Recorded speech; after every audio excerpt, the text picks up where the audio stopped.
Всем привет! С вами девчонки Лиз, и сегодня мы покажем вам кое-что совершенно новое. В своих архивах мы откопали очень интересные видео из одного из самых загадочных и радиоактивных мест зоны. Речь пойдет о всеми известном заводе Юпитер, а точнее о его полузатопленном бомбоубежище, в котором располагалась самая настоящая лаборатория.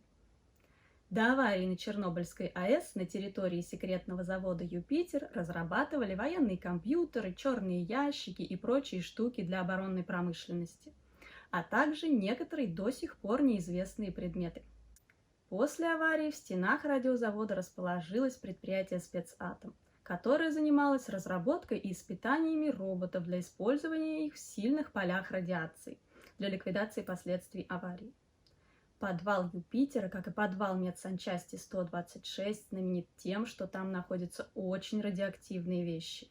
Не каждый сталкер отваживался заглянуть в этот подвал Припяти по причине его затопления.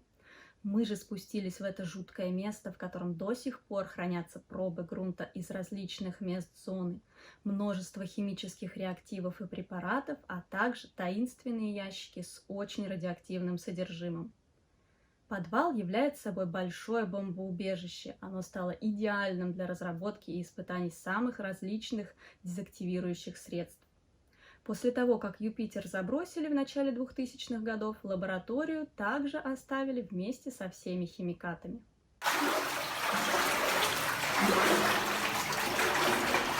Идем по затопленным подвалам в поисках ящика.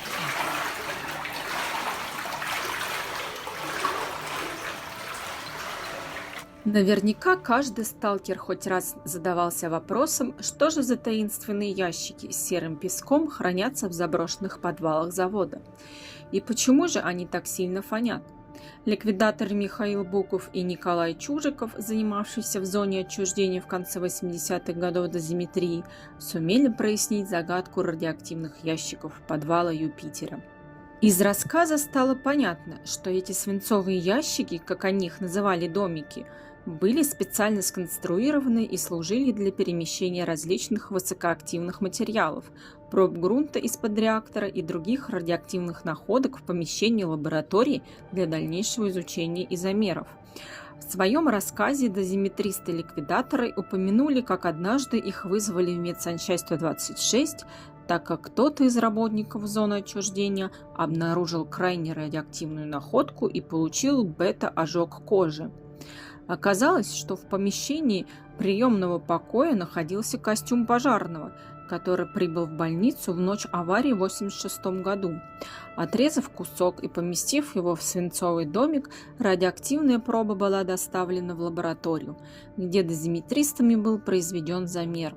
Оказалось, что от этого куска пожарной робы фон около 2 рентген, а дальнейшие расчеты показали, что костюм в день аварии излучал порядка 800 рентген. Это равняется 2 смертельным дозам для человека. Даже спустя более 30 лет после аварии ящики с серым песком в подвале Юпитера заставляют дозиметры истошно кричать, предупреждая об опасности. Ведь неизвестно, какие еще радиоактивные пробы в них могут находиться.